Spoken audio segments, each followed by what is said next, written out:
Hello everyone, this is Dion Soul. I hope everyone is doing well, and look at what you see before you is the Embraer 110, and it's by NextGenSimulations.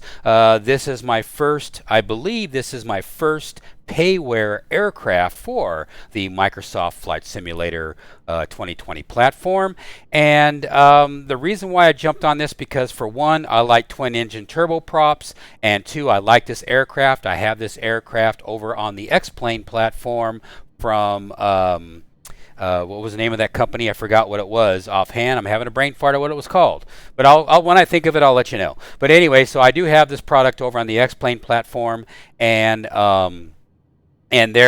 with theirs, and I really enjoyed this aircraft. This aircraft, I bought it with the intent of using it for NeoFly. The fit and finish of this aircraft, and this will be a review and a lengthy video as well as all my videos are, because when I do reviews, I go into the finer things of the of the aircraft itself.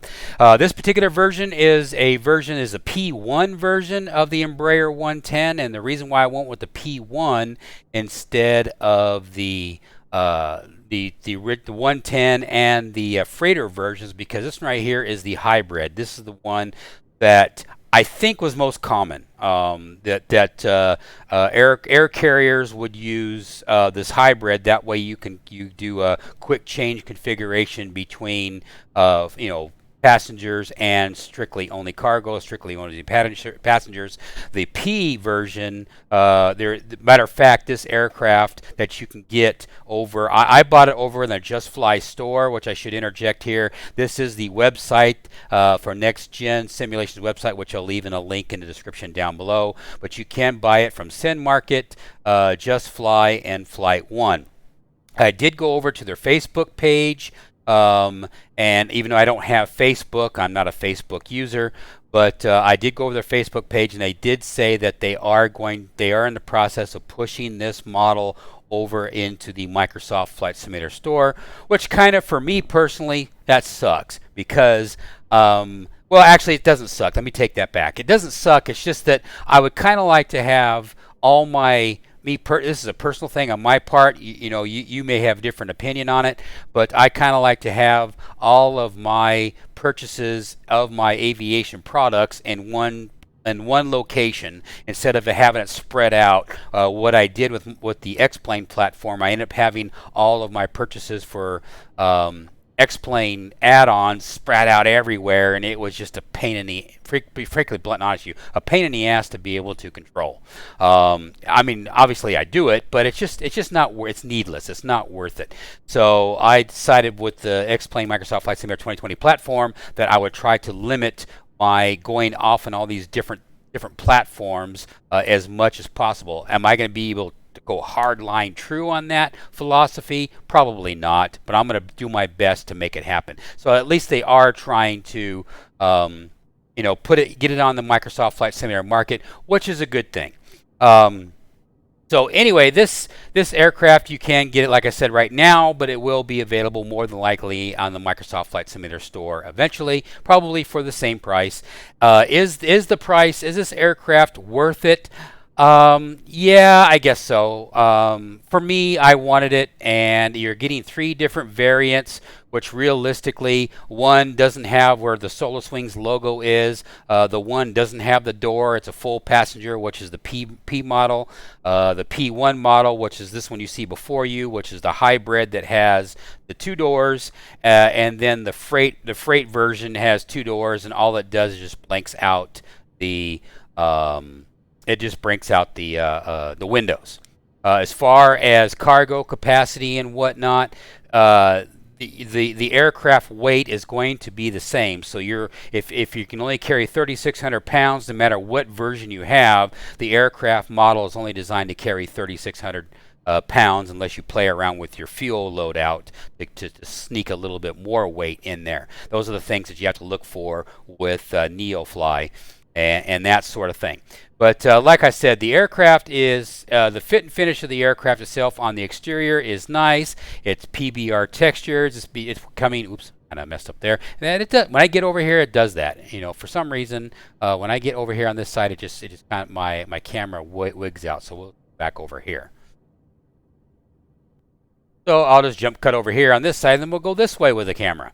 Anyway, so like I said, the fit and finish of this airplane, because of the PBR texturing, it's becoming standard now. So is this the awesomest thing in the world? No, it's X-Plane 11 quality. X-Plane 10 didn't have this. Microsoft Flight Simulator FSX, I don't remember it having it, but you know, I didn't really fly Microsoft Flight Simulator that much, FSX much, but yeah, but like I said, it's overall the PBR texturing is fine and whatnot. You know, I'm cool with it. You know, as far as painting it is concerned, there is no paint kit that comes with this. You do have the plain white wrapper is what you have the base to work from, but as far as you actually having your what do you call those lines? Those lines that they put in on all the different little bobs and bits. I forgot what you call it. But you have those little bitty decals that are actually, you have a overlay that you can actually put on there and then tell you which, you know, what bob is what, so you know what to paint. Unfortunately, that it does not have that. You know, I'm using GIMP or Paint.net as the way to paint. I am not good at Blender at all. I don't know how to use Blender, so I did this paint scheme by just basically using the plain white wrapper, loading the DDS files into Paint.net or into GIMP, modify by trial and error, figuring out where everything was, and then painting what I did, which is here, which is by trial and error. That's why it took me 6 to 8 hours to be able to paint what you see here, which in all honesty is not much. You know, to be brutally honest, because a lot of people do a lot better job when they have, but they know how to use, you know, other paint programs to be able to do that. But anyway, so like I said, the fit and finish on the exterior is all right. If I zoom in really close, you're going to start seeing flattened decals, or the decals do not give you that sense of 3D representation. They still look two-dimensional. They look like they're baked on decals. I'm not really tripping on that, to be honest with you. The wicks are not. The wicks are 3D generated. You can see right there, they are 3D generated, but you can see right here, this little thing right here, whatever this is baked on. If you look over here to the fuel cap itself, it has an illusion of 3D, but it's not. And you can see how it changes in which is cool. I mean, that's good, but it's still, it is baked on. It's not, it doesn't give you that, trying to give you that depth perception, but it is not 3D rendered, you know, like you'd see the cowling here and that sort of thing. Same with the rivets. The rivets are not, you know, 3D. They're just paste on, but I'm not really tripping on the rivets and whatnot. I mean, that would be a lot of work to sit there and 3D model every stinking rivet. That would be insane. So I'm not tripping on that. The being able, what you can open is just the, like I said, the P1 version, which is what I have right now. You can open up the back door and you can open up this door. You don't have, Microsoft Flight Simulator does not have the ability, I guess, I don't know, but I've noticed that the developers are not coming out with products that has the ability to like mouse over to the right side of the screen and then a window would pop up like you do in X-Plane and be able to open up doors and put the chocks down and everything else. So from a role-playing experience, you don't really get the role-playing experience all that much. It's okay, but it's just like, it's X-Plane 10 technology as far as things like that goes, where and also too, you got the chocks in the back here, but you don't have anything up here on the nose wheel. I've seen some aircraft that actually have chocks on all 3 points of contact, and then some do, some don't. So, you know, is that a big buzzkill? No. The pitot covers in general do not sway in the wind like they do with X-Plane.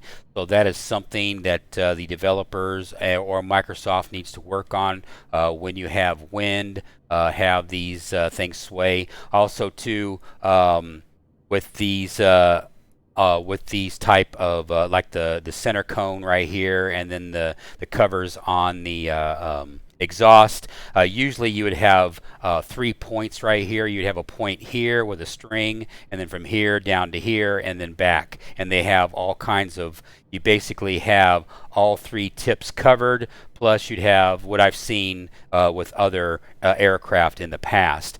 That would add a little bit of immersion. Am I tripping on that? No. But it would be nice to be able to walk around and individually, have hit boxes to click and remove everything individually. That would go a long way. Same with the doors. There is no exterior hit boxes in the doors. That's something, and the developer themselves for the aircraft are going to have to step forward, figure it out, and make it work. Kind of like what they're doing with the helicopter by Hype Train Media, or Media Hype Train, that's doing for the H-135 helicopter. I mean, there is no support from Asobo on them creating that helicopter. They're doing that all on their own, and what they've done is they've made an outstanding helicopter in Microsoft Flight Simulator that's not even supported by Asobo. So the ability to make that kind of thing happen is happening. It can happen in Microsoft Flight Simulator. The developer just needs to figure out how to, just to add a little touch there to make these things blow in the wind. Not a big deal, but, like I say again, it's just an idea.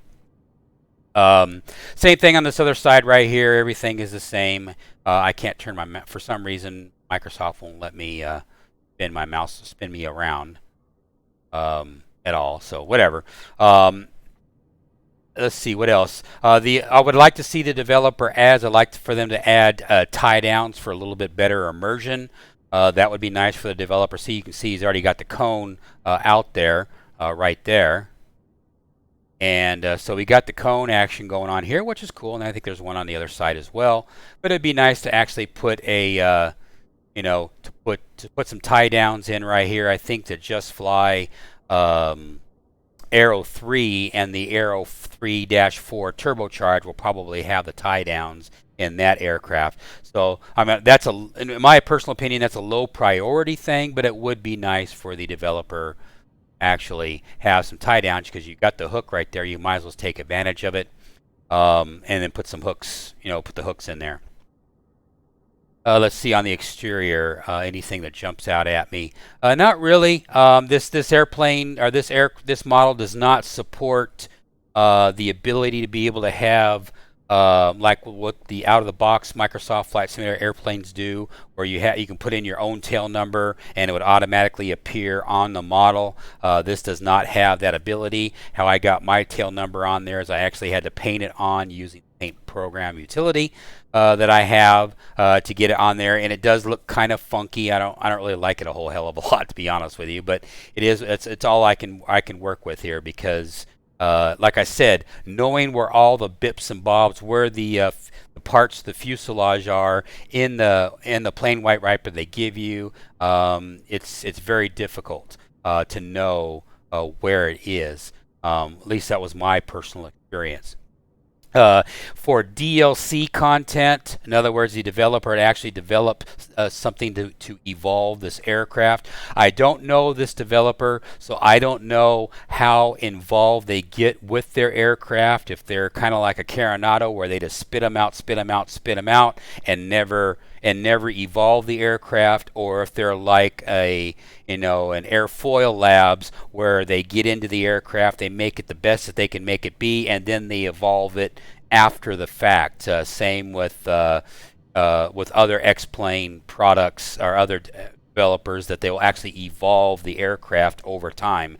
That's one advantage that Microsoft or X-Plane has.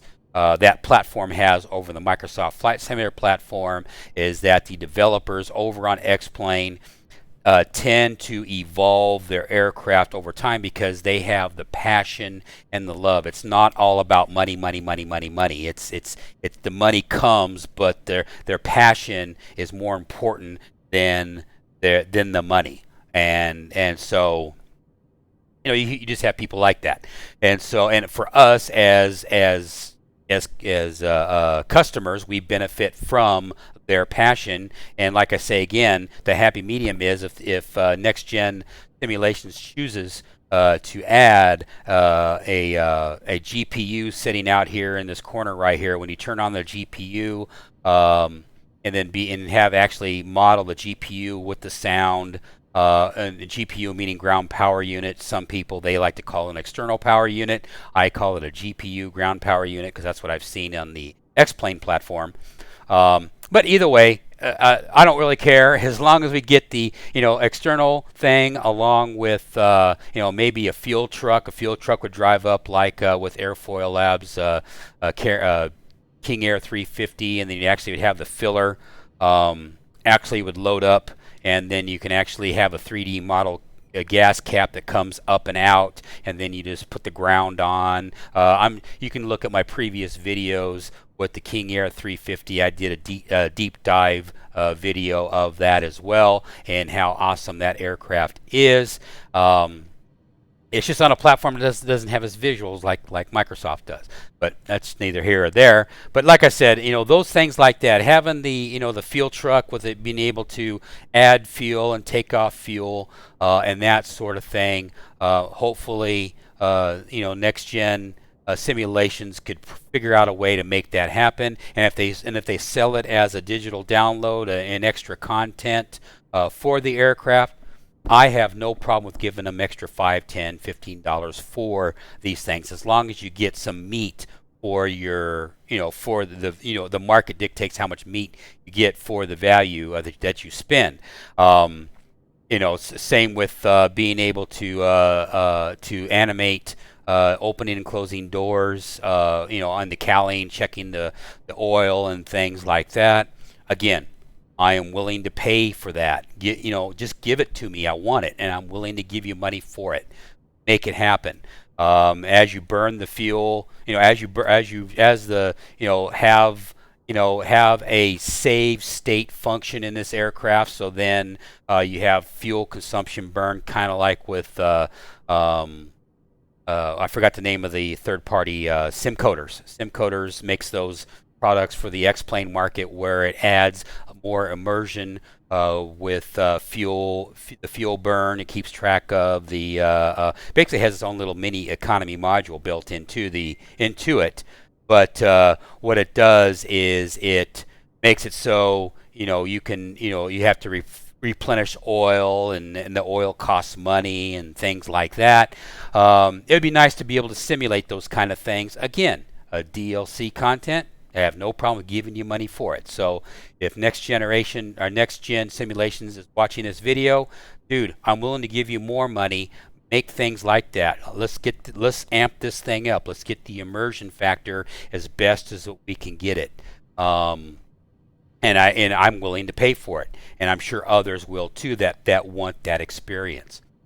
So anyway, yeah, like I said, that would be nice to have things to have, and it's not really a wish list. Just will it to happen. Just make it happen. I'd like to figure out where. Hopefully, they will make a paint kit that gives you it's the UV lines, I think is what they call it, UV lines. I was thinking about it. I think is what it's called, but just basically tells you where the little lines tells you it's an overlay that you can have if you load up into paint.net or to GIMP or whatever. And it's an overlay that would actually tell you where all the bits and bobs are by the lines. It tells you, like, you could tell by looking at it that, hey, this is the wing, this is the tail, this is the fuselage, this is the curvature of the fuselage, that kind of thing. They need to have a paint kit like that. And because I would like to figure out where the beauty ring is here for the for the intake, because I would like to make that chrome. I'd like to chromify that bad boy and figure out how to chrome it and make that chrome, because I think that would look better. And those are little things like that I'd like to be able to do and that sort of thing. But you need a paint kit to be able to do that. Just having a plain white wrapper is a step in the right direction, but it's still it's not enough. Unfortunately, it's not enough. You can see a little bit of imperfections right here. You can see how this is this a little I don't know what you call it, but you can tell that square thing right there, I don't know what's happening right there. Let me see if I move around here, if it goes away. It kind of goes away when you move away from it. Kind of weird. I know that's I know I'm nitpicking at this point, but it just that's what you see. Things like that is what you see. But like I say, all in all, the aircraft is good. Again, is it worth the $34? That's subjective. I can only say for me, yes, it is. And a DLCs to make this aircraft even better. Again, ramming it home, I'm willing to pay for it. Like I say, what I suggested earlier in the video, give it to me. I'll give you money. You give it to me, I'll give you more money. I don't care. I want these things to be as real and functional to the real world as humanly possible. That's my mindset here. It is what it is.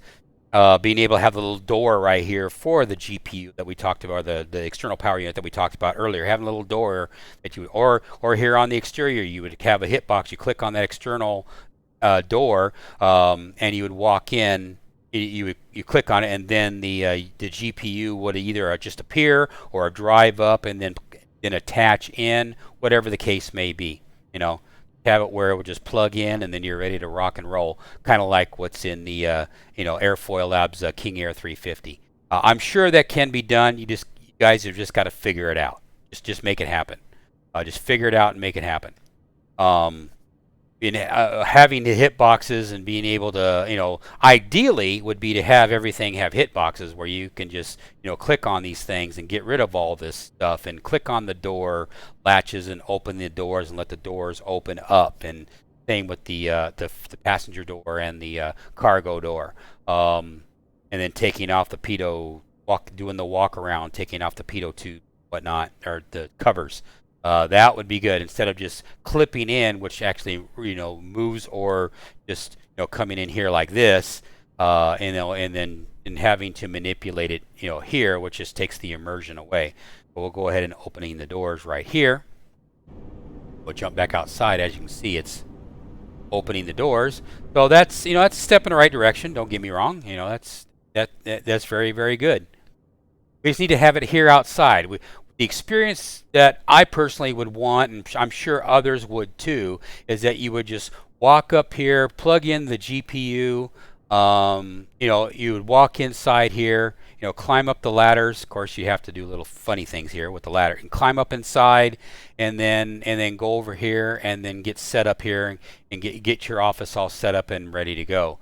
You can see a little bit of really warping right here. I don't know what's happened there. I think the previous version and this is version 1.0.1. This was a hot fix because the previous version, the released version, had a fuel consumption issue, which was really a killer for this aircraft.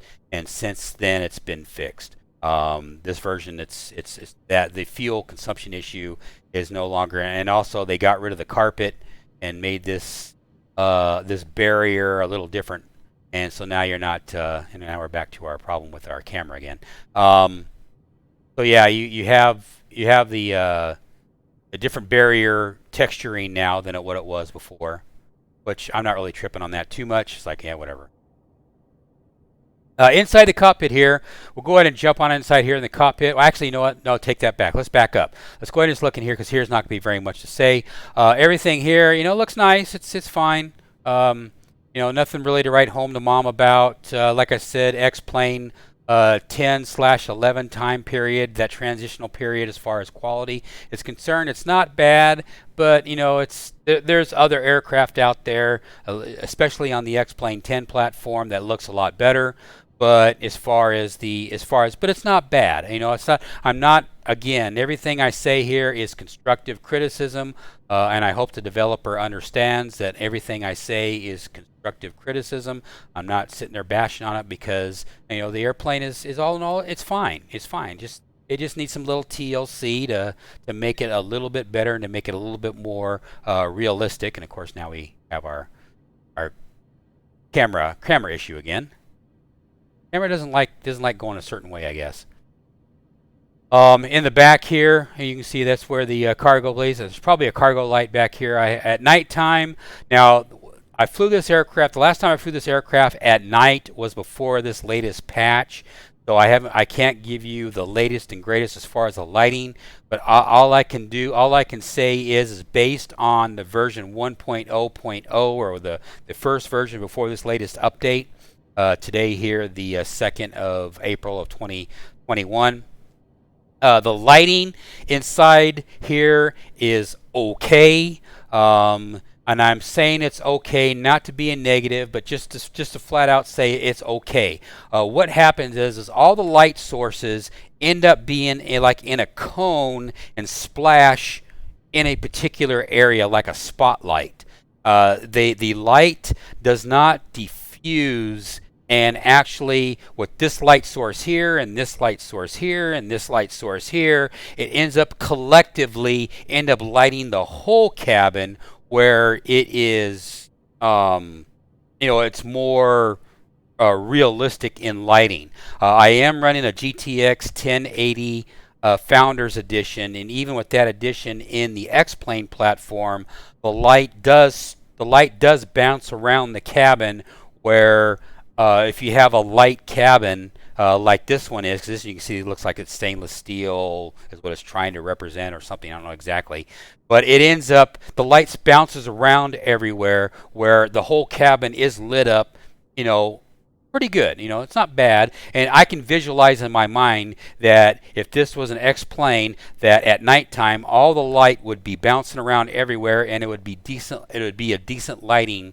Wouldn't be that much of a problem. But based on my experience, the lights were into like these little bitty spotlight cones that were just, and I don't know if that's a limitation of the simulator, or if NextGenSimulations needs to work on figuring out how to get that light to bounce around the cockpit more. They need that needs to be worked on, because it and also to all the individual lights themselves. If you're sitting over here, right here like this, the light source is not, it's here, but it's not, you can't articulate the light source. You can't move the light source around like you can in X-plane. It doesn't, the light source, like I said, is just in a cone, so you have a lot of dark spots, is what I'm trying to say. In here is you just have a lot of dark spots that just that kind of break up the immersion a little bit. That's pretty much the size of this, the seat belts and everything else, and all that in the little cards in the back. You can tell the cards are not 3D modeled; they're just kind of stamped on. But that's kind of common, so that's a minor thing. I'm not tripping on that. I thought about putting. I saw where this was in some of the files, and I thought about putting some kind of a porn magazine like Playboy or Penthouse right here, just for the hell of it, just for the funsies. Let's see, let's step inside in here. So let's go ahead and get inside in here where the actual work is done. We can go ahead and close up these doors. Not really much to report on here. This is kind of a standard operating procedure now with most third-party and most aircraft. As you have your tablet. This kind of looks more or less of a tablet, more like a flat screen, like a 12 or 15-inch flat screen sitting right here. I mean, it's fine. It doesn't really bother me. It's like, okay, fine. And you actually can tell the day and the time of what when I'm recording this video is right here. Pretty cool, huh? Anyway, and as far as opening and closing, this is where it says. And it says it right here. Ramp Manager tablet is right there. You just click on it and it brings it on and off. So that is very cool. The battery test works. I've seen it move. I can't see it right now because it's daylight, but it does work. I saw the needle bounce around here in Dreamfoil Creations. That's the name of the other developer on the X-Plane platform that created this aircraft for the X-Plane platform, Dreamfoil Creations. Now, I'm basing a lot of my personal experience off of Dreamfoil Creations because I own that aircraft and I have flown that aircraft. And the differences between the two, as far I'm gonna have to give the nod a little bit to Dreamfoil Creations. When it was being updated, for a long time it stopped being developed, and it started to show its age. But they kind of rival each other when it comes to the visual appearance. I'm not really going to give one. I did say I give a nod to Dreamfoil Creations, but I would say they're about the same. The functionality of Dreamfoil Creations, maybe because it's X-Plane as opposed to Microsoft, the functionality, all the buttons and knobs and dials pretty much work on that model, whereas this one right here is not a study level at all. It's above basic, but it's not study level. But it's not bad. This one's not bad. So I'm not gonna knock. I'm not going to knock them. I mean, it's fine. As an example, Dreamfoil Creations, they have a hitbox actually on that little green button right there, and basically what that green button does on Dreamfoil Creations one, as opposed to this one, is this is the tiller. This is the nose wheel tiller that you can turn the aircraft when you're taxiing. In Dreamfoil Creations, that button, when you're going to take off, is illuminated to indicate that it's that this has been static, that this right here is set to go straight. And the purpose of that is so that when you're taking off with this aircraft, you don't have that nose wheel causing you to want to veer off to the left and to the right as you're trying to go straight down the runway to take off. So by having a fixed, basically it turns on the fixed tiller wheel and fixes the tiller wheel, so then that way you don't have those problems. This one right here, you just have to control the tiller wheel and the rudder are both, they're both synchronized. So when you mess around with the rudder, as you can see right there, that you're trying to keep the aircraft straight. Whereas, and I think in the real world, that's also what that does, is that fixes the nose wheel tiller, so when you're taking off and landing, you don't have to worry about just taking off and going off to left and going off to the right and all kinds of other stuff. It's a help. Now, yes, it eats up on your tires more, or your front tire is going to get grinded more because of you coming in at a crosswind or whatever, but it helps you to safely land the aircraft. So if I was going to recommend to the developer, I would recommend automating like the other guys did. I'll just say the other guys because I keep on forgetting their name. Or when I would turn, this right here would turn as well, and you can also static it and turn this and have the hitbox here to flip the button on. So then when you're taking off and landing, you can have a static nose wheel where it's just straight. That would be extremely handy. The circuit breakers do not work and correspond with all of it because Just Flight is circuit breakers or work. There's no reason for this aircraft to be able to model the circuit breakers as well. Maybe in time the developer will actually come up with a solution to be able to model them. For me personally, do I need these things modeled? Personally, no. But if you want to keep it as real as it gets, the old Microsoft Flight Simulator saying to keep it as real as it gets, then probably you want to model these. But for me personally, I don't really need these circuit breakers modeled. I wouldn't be bothered by them, but it'd be kind of nice to have them. Would I pay for it to model them? If this is modeled along with the other things I've mentioned before, then yeah, I would pay extra for it. And that sort of thing. So anyway, so that, like I said, I'd pay for it. I would have a problem. This door does not articulate, so you can yell out, "Clear prop!" I know that's a minor thing, but like I said, I noticed that most developers nowadays will actually animate their windscreens, their windows, and whatnot. I was kind of surprised, to be honest with you, that this was not modeled for a payware product, but it's not modeled. So maybe one day the developer will articulate this where you can this can open and close. Is it necessary? No, but I just noticed that it wasn't. The mics are never animated, so this just sitting here as a prop, I don't really care. Let's see what else. The arms open and close, which is very good. I appreciate that. All these work like normal. All the autopilot works like the autopilot for me is kind of finicky, but I just need to learn how to use it.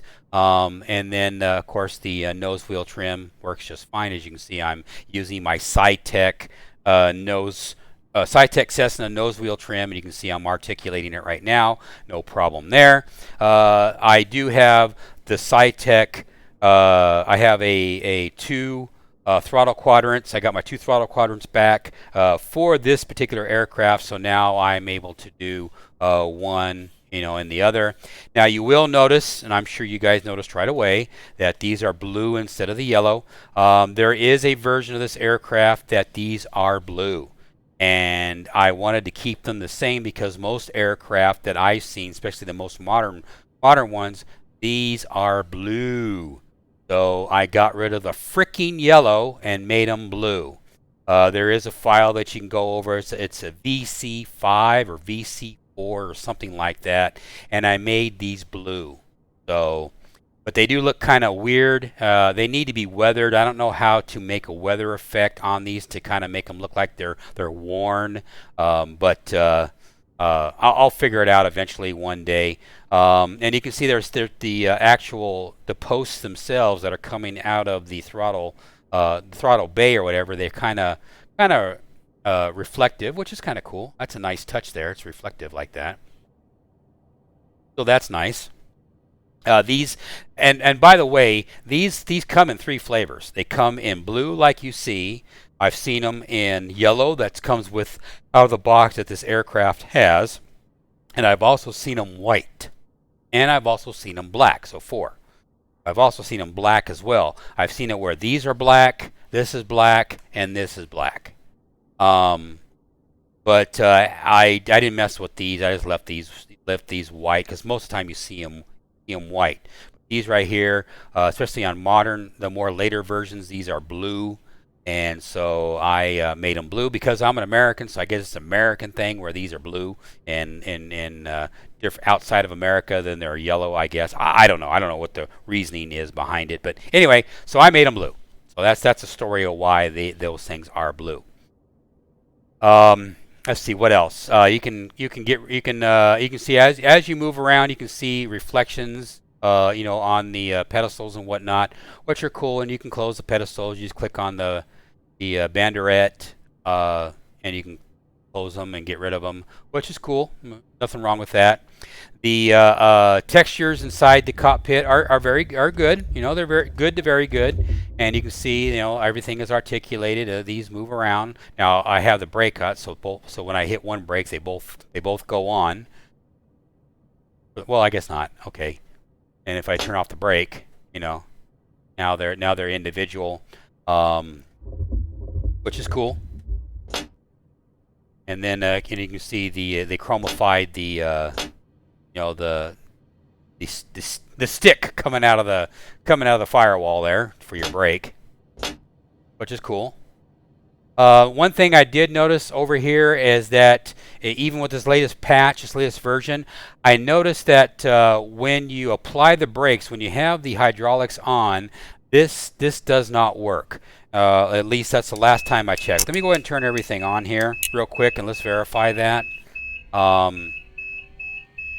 We'll go ahead and I'll go ahead and start it up and real quick. So how I started up is, or how I've been watching people start this aircraft. Let me go ahead and flip this over to ground power.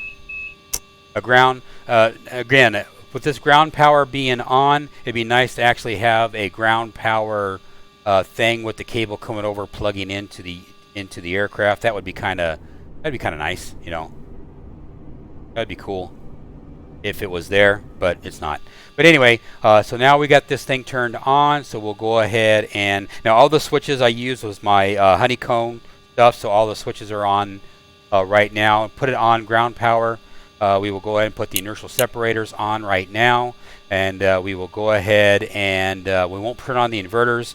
Now normally you can turn this off and then you can turn these on individually, but what I found is when I get in flight, because I left my alternator switch turned off, then all of a sudden all my avionics just dies.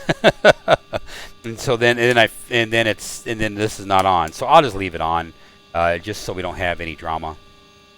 But with that, and you can see as I try to turn it off right now, it's not turning off because I have the switch turned on the honeycomb yoke. you know, now if I turn off the honeycomb yoke, of course they turn off. You do not have the ability to reset. And there's another thing that with this demonstration, we're also going to see if we start seeing a load. Currently, on the previous version, on the previous before this update, I was seeing amps, you know, just pegging the needle, or I'm sorry, volts just pegging the needle, but I wasn't seeing the 28 volts. So it should be the needle should be resting right along here where my mouse is. Instead, it was just pegged. So we're gonna. That's another thing that we're gonna look out for. As far as the hydraulics are concerned, I didn't notice. You know, if you turn this on right now, I'm assuming that the hydraulics. With me turning this on right now, I would think the hydraulics would be electrically powered, because you have a switch to turn them on electrically. If they were hydraulics from the engines, the turbines themselves, then obviously none of this is going to work until you start the engine. So that's what we're going to find out right now. And I'm going to go ahead and turn off the bus tie number 1 and bus tie number 2. Keep those still on. Okay, yeah, it's still coming on anyway. So bus tie 2 and bus tie 1. So maybe everything's attached to bus tie 1. Because you're not really supposed to start with all the avionics on. You're supposed to have all the mechanical avionics on, but all the electronics, you don't want that surge to blow up all the equipment here. So we'll go ahead and leave bus tie 2 off, and we'll go ahead and start engine. Now, in flight ignition, that's when you have this on, is when you're in flight and you're trying to restart. Dry motor type, I don't know if that is articulate, if that's not. Interruption is making noise, so I don't know if that's realistic or not, but we'll go ahead and start it with. Now usually what you're supposed to do is you're supposed to start with the right engine first, and the reason why is because in case there is a fire or any problem, you have a way to escape. So you start, because right now, as you can see, obviously you don't want to start with the left engine first, because you got a spinny thing if you have all your passengers and yourself are trying to get out of an emergency. So that's why you start the right engine first. That's how I was told to do things. So we'll go ahead and start it up, and you can see the ignition automatically comes on. And then we will wait until we get right around anywhere between 14 to 20%. Usually on the N2. I don't know which one of these is the N2. I'm guessing this one is, I guess. I don't know. So we'll go ahead and just hit it. So now, as soon as you move, now immediately it initiates.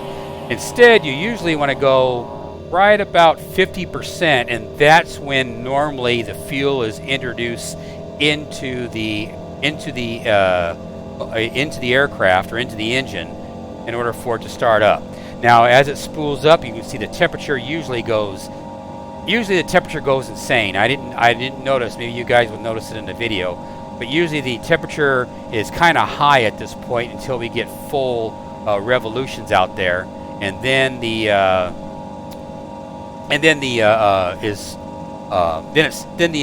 engine temperature will come down. Usually the engine temperature, this is well modeled in the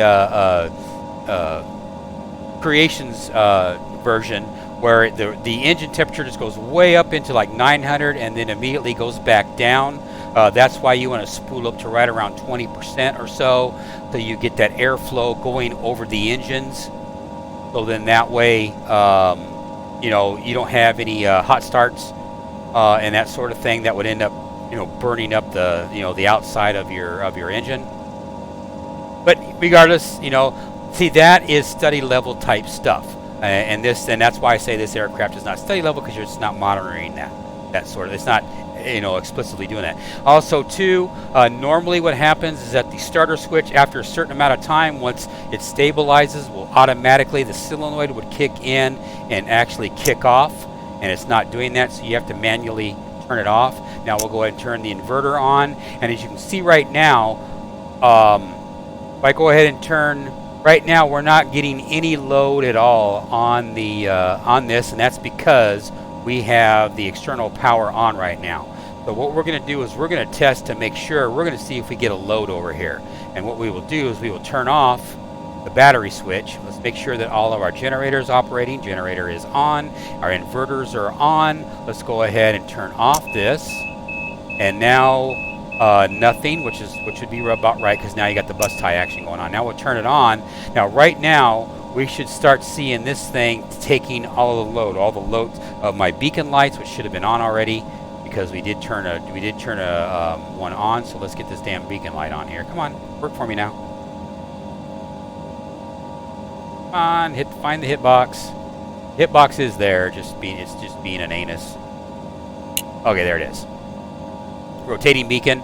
Now we got the load of that. We'll go ahead and throw on a load of smoking. See, right now, all these things that I'm turning on right now, it should be taking a load right now. We should be above or close to 100 right now, or so, or at least in the 50, 60 range, and we're not getting that right now. So the load is not being modeled in the aircraft. Again, that's why I call it not a study level aircraft. But we are now on battery, or not. The battery should be charging right now. There is no indication saying that, hey, your battery is charging, because we are running off of the generator of the right engine. Let's go ahead and start the engine number 1. We'll go ahead and start that. Make sure. Now, what's another thing that you guys probably noticed, like, well, hell, how do you start the engine? The pumps are not on. And that is true. The pumps are not on right now, but I'm able to start the engines anyway without turning on these pumps or the crossfeed. I shouldn't have been able to start these things without the pumps, I believe. I could be wrong in that assessment, but now that I got all this on, now it's going to start. But you can tell, as you can see, as soon as I launch it, then it introduces fuel. It should be at 50%, and then or so, or at least just after the red zone, then the fuel should introduce into the intake or into the engine, spool up. At least that's how I was taught anyway. And I'm sure somebody in the comments down below are going to say, no, Dion, you're wrong. That's not correct. And that's fine. I could be wrong, and I admit, hey, I'm not perfect, but that's just what I was taught. So then you go full power. And because we were not in there, I didn't see this wrap up to insane amount and then back down. So that's something that people probably need to see for themselves. So now we got a started engine right now, and everything is looking fine. We'll go ahead and turn on. The generator is already on, and we'll go ahead and turn on the inverters. Now you notice that by me starting this engine with the generator, because it was already on, now you see that they're both at 100 amps. So I guess this one is just mimicking, or this over here is just mimicking what this is doing. They're not individual. And how to prove that is I'll just turn off these. Okay, now we just lost it. Now I'm going to turn on just the one generator.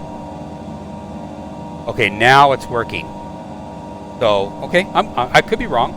It looks like it's working now. Now if I turn on generator number 2, now it goes back down. See, that's the logic that is how it should be. And if I turn off the those, that should have changed some things a little bit. If I turn off some lights, I should start to see I'm not really seeing much anything going down. Beacon off. Turn off our navigation lights. So there's some logic, but the logic is not really representing the draw. Because you should be getting, this needle should be moving around when you have all this stuff on, If you turn all this stuff on, you should start seeing more draws. And maybe it is, but it's so minute. Maybe it has to be a digital meter for you to actually notice. And again, some people are going to say, Dion, you're nitpicking. But, that's what study level aircraft do for you. Study level aircraft would simulate all of this stuff. Passenger lights, let's go ahead and turn those on. Let's go ahead and turn on that. And I see it actually is up a little bit over 100 amps. So we're actually consuming 200 and, I don't know, 210, 215 amps right now between the two. And in actuality, if you put this on fast and you turn this on, yes, they work, by the way. But you would actually see these you actually see the amps kind of fluctuate a little bit because the draw of the motor is sitting there. The articulation of the motor is going to cause these things to kind of move up and down a little bit. So we'll go back over here to park. And then there you go. So we'll turn all this back off because we don't need all this on. Now, the reason why we turned on these motors here is because we wanted to see if the hydraulics are modeled. And right now, when I'm going like this, or if I'm pushing like this, turn this on right here, I should be seeing some kind of action. And I'm not seeing any kind of hydraulic action if I'm doing all of this stuff. So that's telling me these hydraulics are not modeled properly. It's just there to give you that representation of like, we're here, but we're not really doing anything. Because on the Dreamfoil Creations model, when you actually hit the left brake, you would see this needle just wrap. You know, it would wrap up. And matter of fact, when you're at cold and dark, or when you don't have the engines on, because you see this actually, from my understanding, having this auxiliary, this poop buster. Yeah, there's the word for the video. This booster pump is in case you have a tool engine failure. Then you turn this switch on. You have hydraulics, so you'll be able to still control. You know, be able to control your ailerons and your all the other things that you need, all the other systems that require. Hydraulics. That is my understanding of how these hydraulics work. And so, unfortunately, again, this button here, this switch, all this does is turn on this little light and it says, yep, I turn on this little light for you. So, that needs to be modeled, and that really should be modeled. The RPM, if I go full feather, you should be hearing some full feather noise right now, even though I'm at low idle. Right now, these props should these things should have feathered, and you should be hearing lots of noise right now with these things feathered. And so the feather is not modeled into this. So maybe one day the developer will be able to map the feathering ability. Conditioner as well. Conditioners, if you back it off, you will kill the engines. So that is modeled. So if I go back further than this, it will kill the engine, which I'm not going to do. But it will kill the engines. So that is modeled. We'll go ahead and turn on the booster pump back off, because like I said, it's just a facade. It doesn't do anything. It's just sitting there looking at you. Okay. So, that's taking care of that. Our fuel's on. Our cross feed's on. Everything is looking good. Our status, we can go ahead and hit our test. Our test lights come on. All the test lights are working there. Main door. Oops. Far out. If I hit that test right there, I should be getting some lights over here. Okay, we have a test light working over here for the annunciator panel. I think this button right here is supposed to be the test annunciator panel. That's not working. We have a test annunciator panel here. No, we have nothing over here. How about over here? Do we have a test? We have a test right here. Okay, we have the autopilot test here. All the lights are working here. So let me zoom back out and let's see if it transposes up there. Yes, it does. So that's where the test is right there. So that's good. So that's working as it's supposed to. Very good. Very, very good. Okay, as far as modeling of the navigation system with the gyros and stuff, I am not going to touch on that, because my logic and understanding how the gyros, reversing the gyro and what it does and all that sort of thing, my knowledge is very limited on that. So I'm going to leave that section right there alone. I'm not going to touch it. I'm not going to talk about it. But So I'm just gonna leave that be. Fire horn cutoff. I'm assuming now it's on, so it's not a momentary switch where you would. It's like a toggle switch according to this, as opposed to a momentary contact switch. A momentary contact switch is when you just push it and then that's it. It does the action, but you just have to push it to initiate the action. In this case, it's like it's on. So if you pull the fire handles and everything is making all kinds of noise and all that sort of thing, we can do the fire test. The fire test is working. How's both of them working when you hit the one? Okay. Well, very good. How about down here? Oh, it's just for pilot and co-pilot. Okay. Very good. And these are the fuel shut off. We can go ahead and hit that. Let's see if it shuts the fuel off. Okay, that's interesting. Right then, my understanding is these are the emergency fuel shutoffs. What that should have done is that should have shut the fuel off to both engines, and both engines should have died right now. And so that's not modeled, because that should have killed it.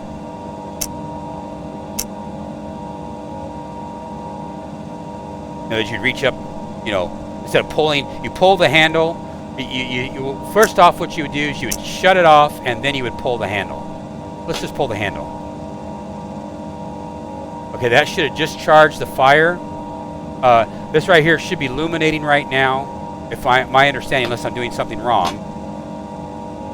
That should have pulled the fire right now, and then these right here should be stopping. And then if you really want to go crazy, you would actually see retardant come shooting out of the exhaust.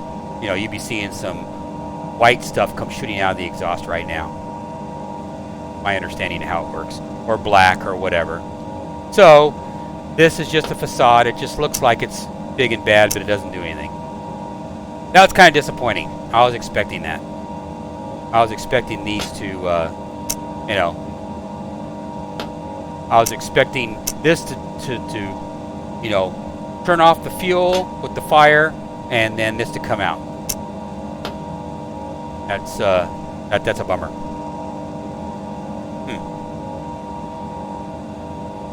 That sucks. All right. Well, anyway, let's go ahead and turn on our. Is that a killer? Is that going to make me not buy the airplane? No, because I have a use for the airplane. It's just that those extra little things. And we might as well, because I made the other one work. So let's make sure that this one works as well. I can get the hitbox right. Okay, it's working. That's slow. Let's go fast. Okay, fast is working, so that's good. We'll have to see if this models with the rain. When it's actually raining, I guess I could do that real quick. Go over here. Let's go over here, and let's just say we're raining right now. Boom. Okay, now we're raining. We got rain is being depicted on the aircraft, so that's good. Let's go ahead and turn it on.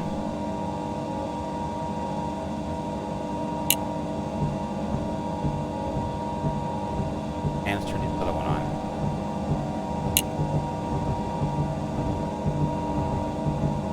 Okay, it's not creating the streaks, and it's not creating, so that's something that they'll have to work on. And I don't know if that's a Microsoft Flight Simulator limitation or what. I don't know. But it's not the winds. They're not dissipating. So they're just there to look at us. We're here. We have windshield wipers. Okay, well that's fine. Go back to park. Go back to park over here. All right. And then turn off park. Gosh, the hitbox. From this angle, the hitbox. That's not the fault of the developer. That's just the way things work out. All right, let's go back to clear skies. Then I will go back to. I got to reload the weather from Weather Force to get our weather back. Microsoft Flight Simulator, as of this video, is having issues with their weather system right now. It's not when you first load up the sim, the very first time, your first session of the day, as an example, you will get weather depiction, but you won't. But if you complete a flight and then you go back and then you come back in, then it won't reload the weather anymore. So Weather Force is my workaround right now, which is basically a third-party add-on that you can get from Rex. So here it is real quick. Here's Weather Force 2020 Rex Weather. So this is what I'm using right now for my weather because it works. It does have its issues, and that's another video that I need to talk about, but it does work. So anyway, so we got that taken care of there, and so the windshield wipers are there to look pretty. All the lighting and stuff, from what I can tell, all works. As far as doing flying this aircraft in the snow yet, or in icing conditions, I'm sure I'll do a follow-up video with this, telling you about the icing conditions. But I will do, most of the time I do my flights in real time. For real. I don't make up, I don't make up my flights. If I do a flight, there's a reason why I'm doing the flights, because I'm in FS economy, or I am in Neo flying. I'm going from point A to point B. My time is spinning making money. So that's how I roll with it. Without further ado, let's go ahead. We already got all our lights on. We're already FAA non-approved because I've got all my lights on right now. So let's go ahead and put a little power, release the parking brake, and let's go.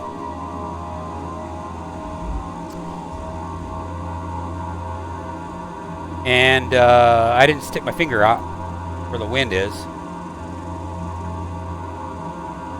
So we're going to assume, well, I know how to find out.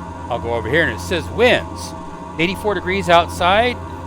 Fahrenheit, it's 299.7, and the winds are 250 at 11 knots. Well, that is what's in the sim right now. So what we're going to do is we're going to take off at runway 24. So November 725 Delta Mike is taxiing on runway Alpha 2, runway 24.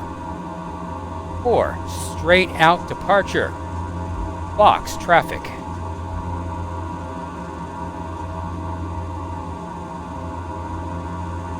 So let's go ahead and head on out here. And we'll go ahead and take off. I'll go ahead and get myself all nice and comfy here.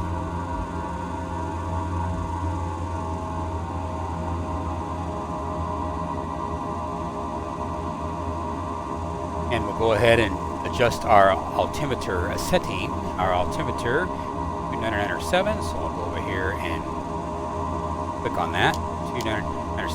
Okay, now there's still a bug with that. You can see right there. You see where it says right here, current barometric pressure set at 299.7.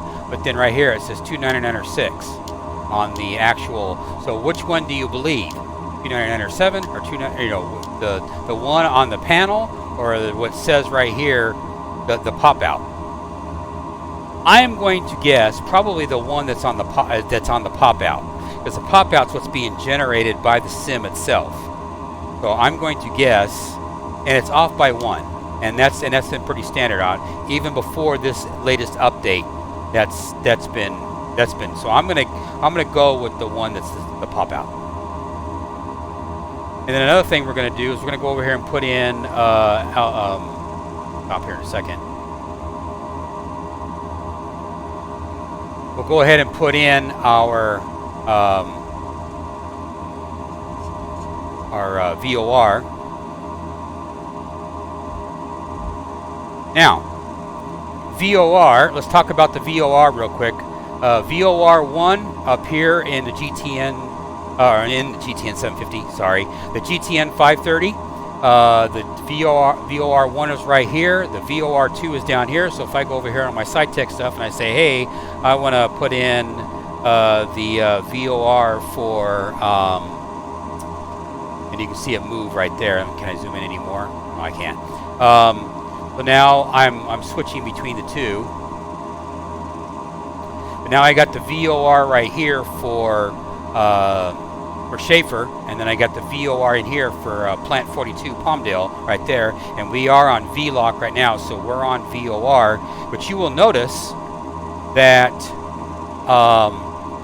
that the VOR is not split right now, so I can't take my there is my course, changing my course, and you can see it's not broken up right now. Now I know it's going to be right here. You can see the arrow is changing. When you look right here, you can see this arrow is changing because I know, it's right over there, But you notice that normally you would, when you have the VOR, it'd be broken up, and then you can even use this.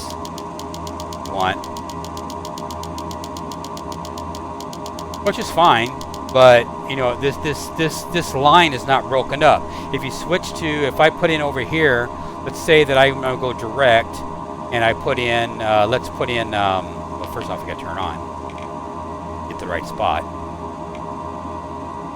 Let's put in, go over here to K. Let's go to KAPV.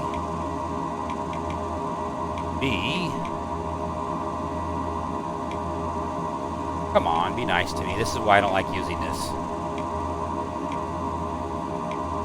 Pain in the ass. AVCV. We're gonna go. That's where we're gonna put it right here. Just as an example. VCV. There we go. Southern California Logistics. That's correct. Okay. So we're gonna put that in there and activate that bad boy. Okay, so now we've got it into the GPS. We're just doing a direct to there. Now, if I flip it over to GPS,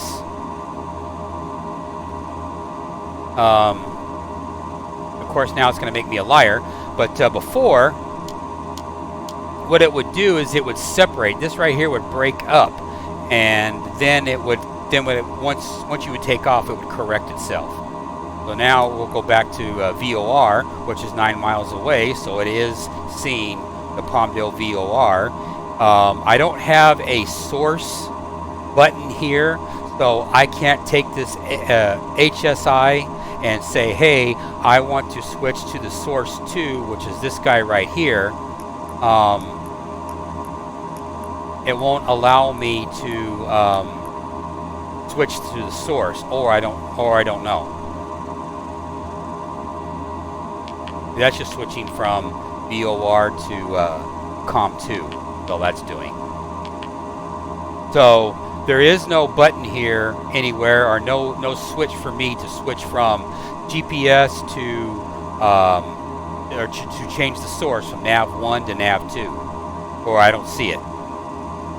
So that's something that they totally missed, or they just don't support it. But there is no source switch from nav1 to nav2. I haven't seen it. Another thing for the developer to work on. All right, so we're going to go ahead and take off. So November 502, or actually November 725 Delta Mike is at runway 244, straight out departure. Box traffic. And let's look over there and see if there's anybody. No, I don't see anybody. Anybody coming this way? I don't see anybody coming that way. We're going to go ahead and give it some power. Go ahead and give it 1 lap of flaps. And we'll go full power now. We're full everything. Everything is full. And you can see our temperature is really cold. Their temperature should be a lot hotter than that. We should be actually, based on Greenfoil Creations, we should be a lot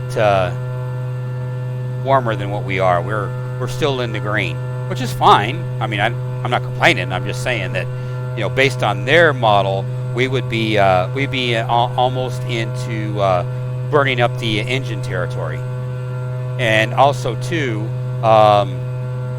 the internal separator also is another thing. Is that the internal separator also wouldn't really generate more heat. It would just lose more power. Now our temperature is up there. Now that we're off the ground, now we'll back off on our power. our props, so we won't be burning the engine. On the Dreamfoil Creations, usually 790C is if you can hold it for a short period of time, but if you go too long, it will burn up.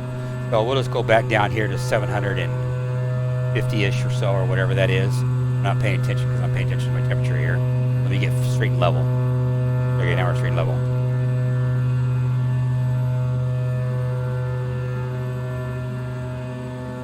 Okay, we'll go ahead and throw in put our brakes up.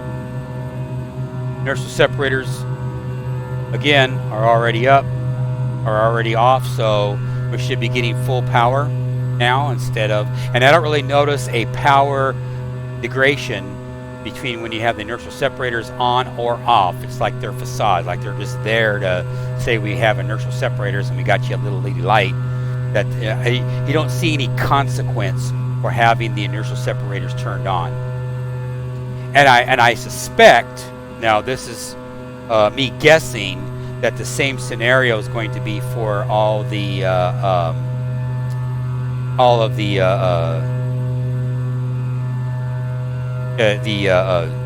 icing conditions. The icing conditions it's just all going to be there as facade, but don't really have any consequences when you get into ice. I don't know. I haven't gotten into ice conditions, so I can't say either way.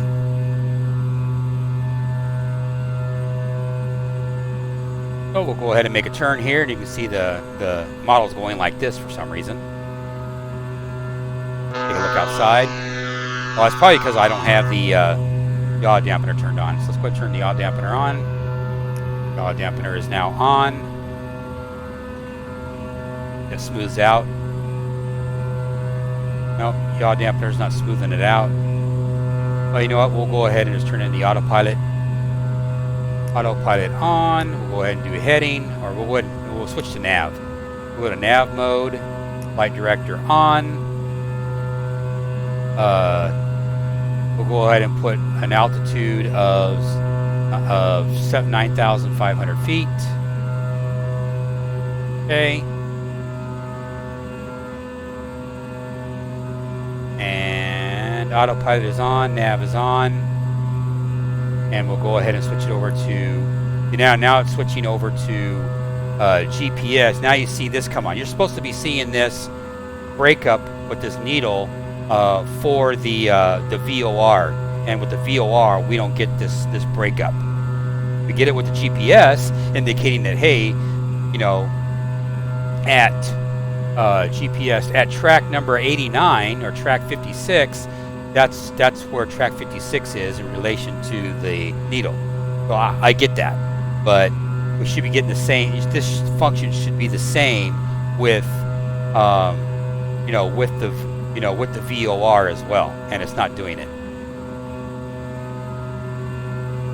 How's our temperature? Temperature okay? Yeah, we're in the green, 750, so we're good there. And nav is armed, so we'll go ahead and hit autopilot. The autopilot now, what that just is, me by hitting the autopilot like it did, now it's going to hold at 8,300 feet, and we don't want that. We want to go 9,500 feet. So we're going to hit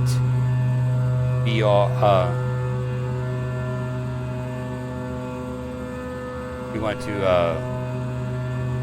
arm. There we go. I think I just did it. Yeah, now we're at arm. Then we'll go over here and we'll push this little button, and it's going to climb at 1,000 feet per minute. Let's say I want to go 1,500. Now we're doing 1,500 feet per minute. This right here should go up to 1,500 feet per minute. Our speed should come down, and our speed's kind of hanging at 1,500 feet per minute. Make sure our flaps are up. Our flaps you can't see, but our flaps are over here. There's our flaps. If you bring our flaps down, there's our flaps. Now I'm putting them back up. Usually the co-pilot would be handling the flaps anyway. And all of our lights are still on. We'll go ahead and get rid of the parking arms. Yeah, the taxi lights. So let's take a little spin outside.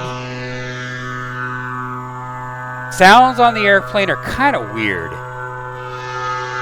I'm not going to sit there and say they're good or bad. They just sound weird.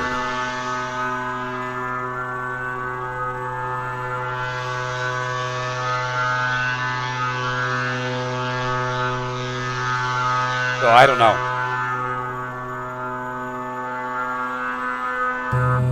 I don't know. They just sound weird to me. Okay, so now we level off at 9,500 feet. The autopilot is working. Autopilot is on hold. It's tracking with our. It's working its way up to intercept. You can see the line right here. It's trying to intercept. Is representing with the line right here with the GPS. Let's go ahead and increase our power a little bit. Get a little aggressive on our power. We want to keep right around 700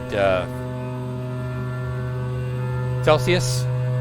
And now something that I don't know if is right or not, I don't know, and that is with this aircraft, is that with the Dreamfoil Creations Embraer 110, if I'm starting to pull back, hear the sound difference?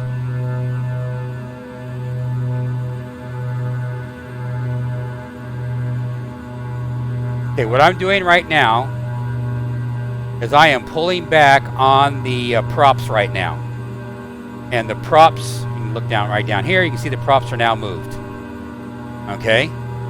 So see, that's maximum prop RPM is way up there. Now I'm pulling back on the props, and flight, flight would be, minimum flight, be minimum to flight to maximum flight or maximum RPM, and anywhere in there you're going to have a range on where you're going to operate your props at to get the most efficiency out of your aircraft. As you can see, the torque is also, when I pull back on my props as well, also the torque right here would start to go up, and that is not modeled either. So the prop RPM is it's like this aircraft has a FADEC, and so this doesn't matter. So your props don't have any bearing on whatsoever on, and that's how this airplane is acting. This is acting like this aircraft has a FADEC instead of not having a FADEC, where you actually would control your flaps. Or I'm sorry, your not your flaps, your props. So if this was a FADEC aircraft, you wouldn't have these prop levers at all. You would just be having the lever for the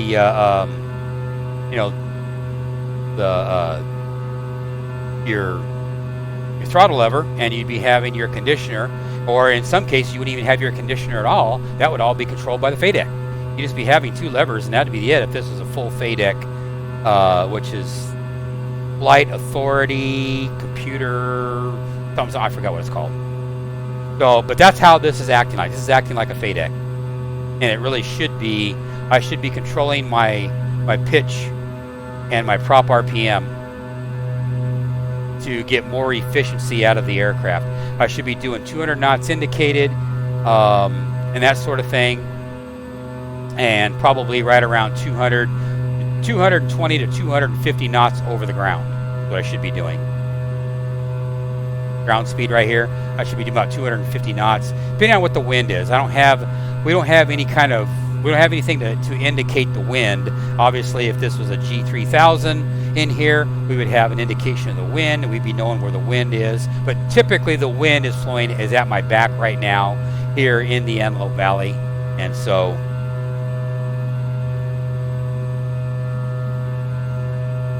this is acting like a FADEC scenario.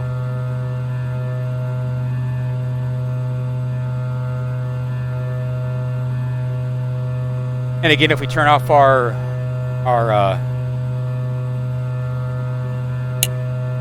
fuel pumps, go change.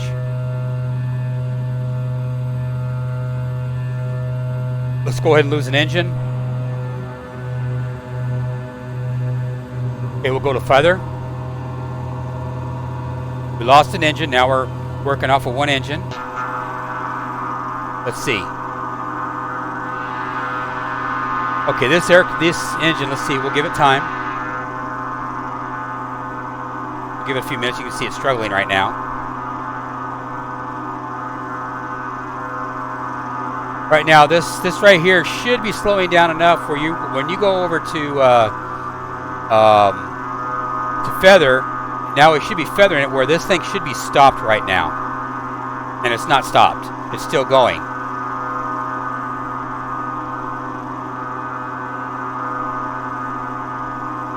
So the developer needs to work on that. Matter of fact, when you go over here and you look, you should see if this has volumetric, what do you call it? Volumetric props. You should see if I go like this, you should see that prop change. So this aircraft does not have volumetric props, or I'm not seeing it. Go at a different angle a little bit. No. So the developer needs to work on that. So if we go ahead and go back to full props,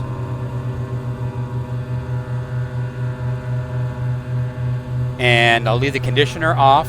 Oh, supposed to go in flight. Now let's see how well this is. I'm just going to hit start with not doing the in-flight.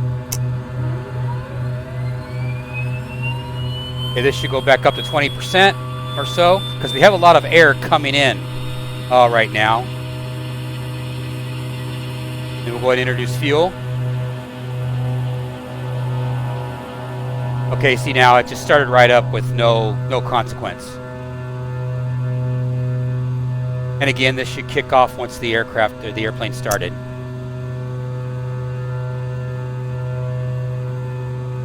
So this should come back. There it goes. You notice no temperature increased. So no consequence for loss of the engine so far. We're getting our RPM back. Our temperature's still down. Our temperature should come back up.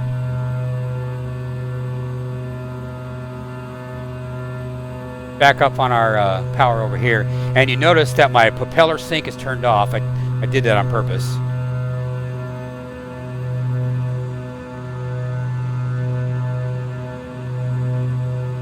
We got torque.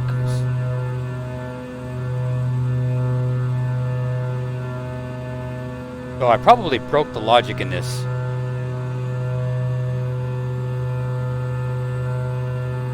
Or it's just cool. Okay, we're at 50% power right now. Let's take it down to 80 RPM.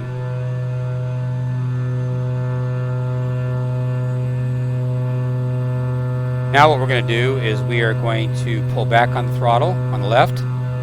Pull back on the... Now we're feathered on the left engine. See what happens. Autopilot still holding. Our speed. Speed's fine.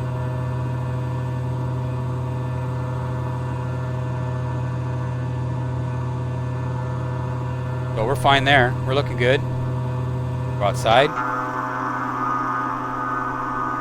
And you can see this one right here is not spinning as fast, but again, it's not feathered. It should be feathered.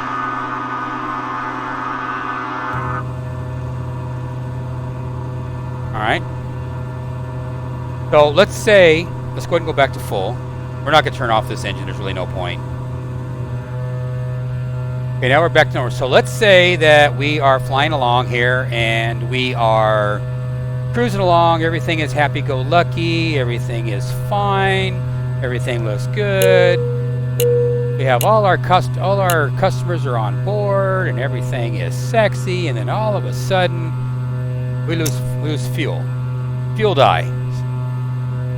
There's a fuel die. We'll pull those damn things. Okay, I should have killed this airplane now. Okay, so that's still not modeled. Even when you're, I was thinking maybe because I'm in a flight mode as opposed to on the ground, that would have been a change to indicate that you got to be in a certain mode. So no, it doesn't really matter. So these are just, this whole glare shield right here is just a facade. It's just here to look to look Billy badass, but doesn't do a damn thing. Okay.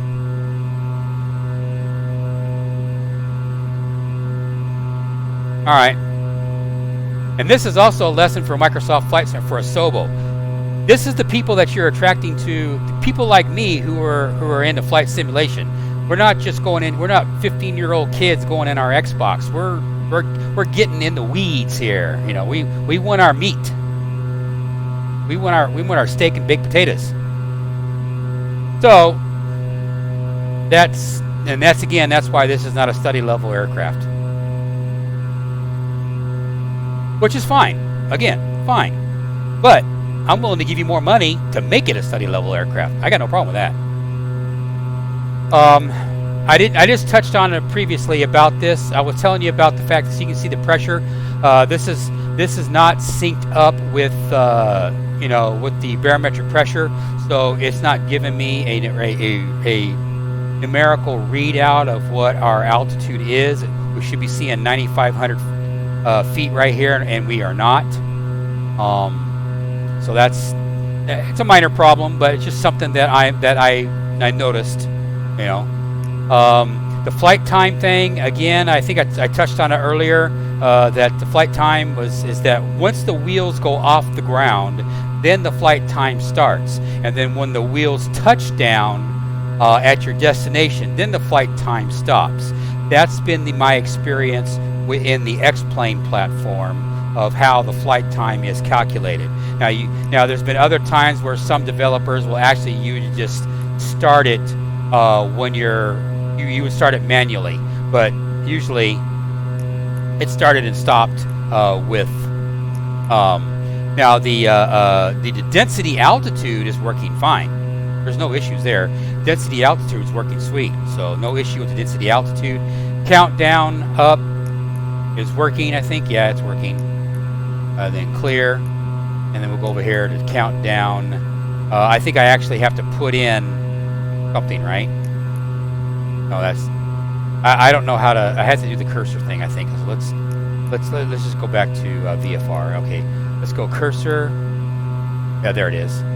So let's go 0, 1, 2, 2. Fine, and start. And now it's counting down. So that part works, no problem. And then clear. Now, can you clear it out 100%? Or is it stuck? Okay, I don't know. But anyway, so then you go back to flight level. So yeah, most of the parts work on the altimeter, so that's fine. No really complaints there. And our airspeed's kind of fluctuating around here. I like the fluctuating needles. That's cool.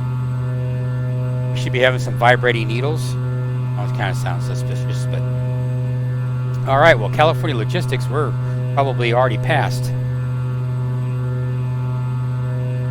Yeah, we already passed. We're in Apple Valley now. But anyway, so then we'll go ahead and release the autopilot. Autopilot, goodbye. Let's go down here. Go autopilot. Goodbye, autopilot. See you next week. Okay, autopilot has been released. Now we're gonna. Here's an airport right there. Which airport is that? I think that's California Logistics, or is that something else? That's not an airport. That's just a California Logistics here. But we'll go ahead and just spin around. Okay, now we saw that jump right there. That's because now my SciTech pitch trim is now back in sync with the model. So we're gonna go ahead. Okay, now I'm gonna do something that you don't do. We're gonna do a roll. And we roll the airplane. And we can roll the airplane. Alright, so the airplane you can roll. I'm not gonna do a loop because we're not fast enough. But we can roll the airplane. Well, that's good.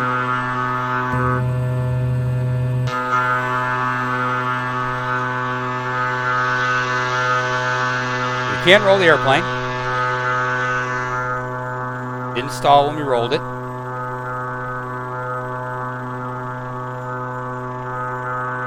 So, yeah, we'll just land right there. Why not? See that tail, how it's really fishtailing like this. Usual. Weird. go ahead and turn off our yaw dampener. Back to flight idle. Or idle on our throttles.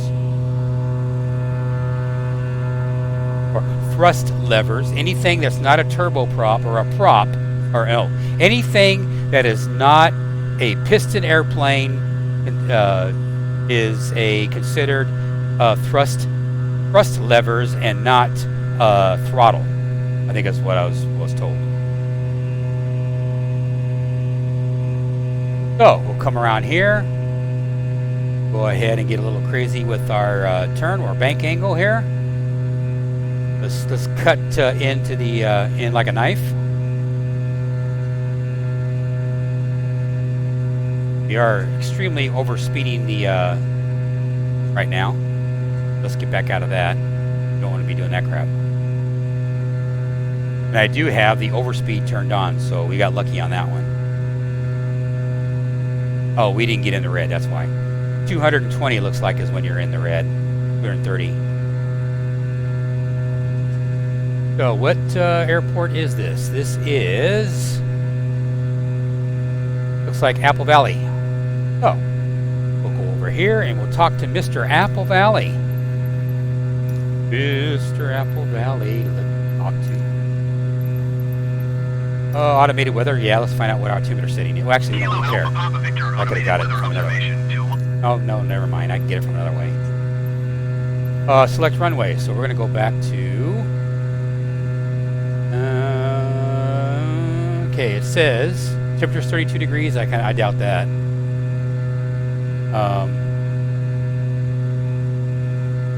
270 at 10 knots. So we'll do 260. 260. And we're going to do a full stop landing. And we're going to announce our position. Kilo Alpha Papa Victor, traffic November 725 Delta Mike 2 miles west, 4,600 feet inbound to land runway 26. Gotta swing on around.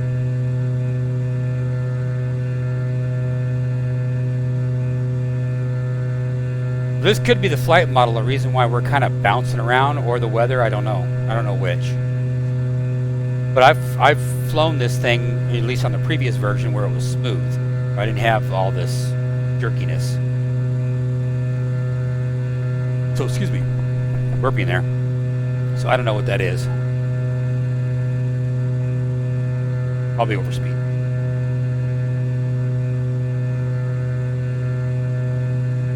So we'll just come on around here, and then we'll land this beast.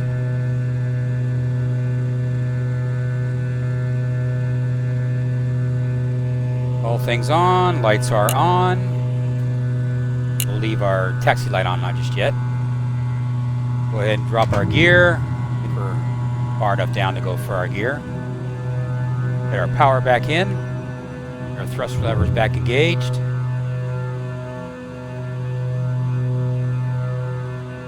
Get our pitch trim down just a bit, a little bit. A little bit.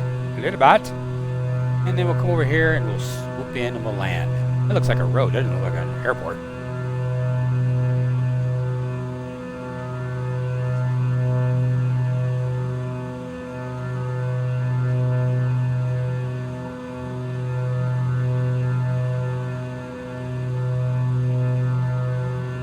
So let's get a little aggressive on our turn. A little coordinated turn here.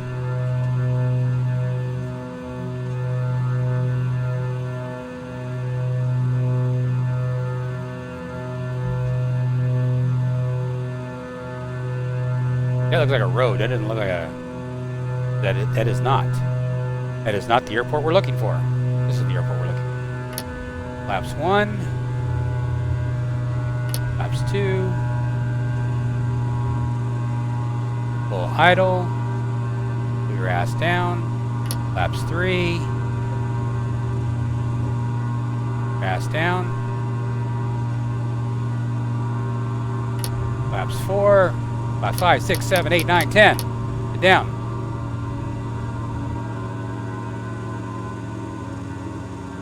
Nose dive, dive, dive, dive. Okay. Come on down, come on down. Be nice, be nice. Yes, yes, yes, yes. And we'll go. come on. Reversers. There you go. Reversers, come on. Hey, reversers came on. And how you know the reversers are working? I go on the brake. Now we're going to back up a little bit. Reversers are working. And you notice one thing I forgot to do is I forgot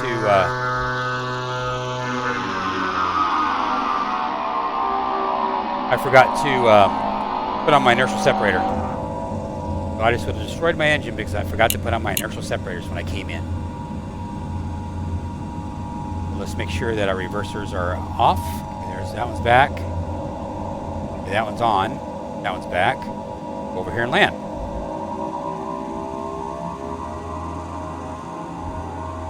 Well, guys, this concludes this review of the aircraft. We'll go over here and just park right next to that shed over there. I definitely appreciate you guys watching. Definitely like, subscribe, and if you feel my content was worthy, you have some donation links in the description down below.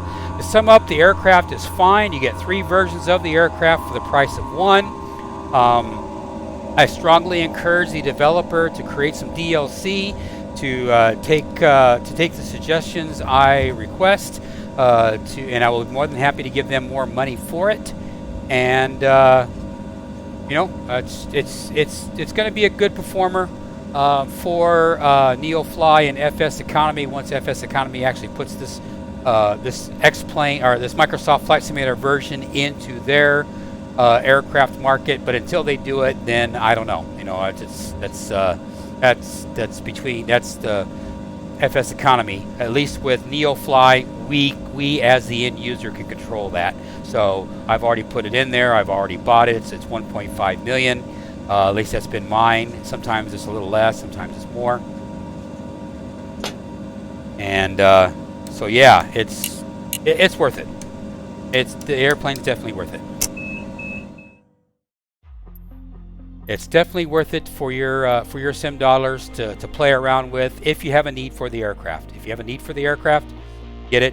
And then, like I said, I will leave a link in the description down below to the developer where to get it. I bought it from Just Fly, and you know, because I bought from them before. So anyway, guys, I definitely appreciate you guys watching. I'm sure I missed a couple of things here and there that I should have talked about. And if you did, you can leave a comment down below for that engagement to tell me, hey, Dion, what about this? And I'll be more than happy to do another video on that. So guys, take care, and I'll catch you guys next time on another FS Adventures, and we will do this all over again. So take care, guys. Bye.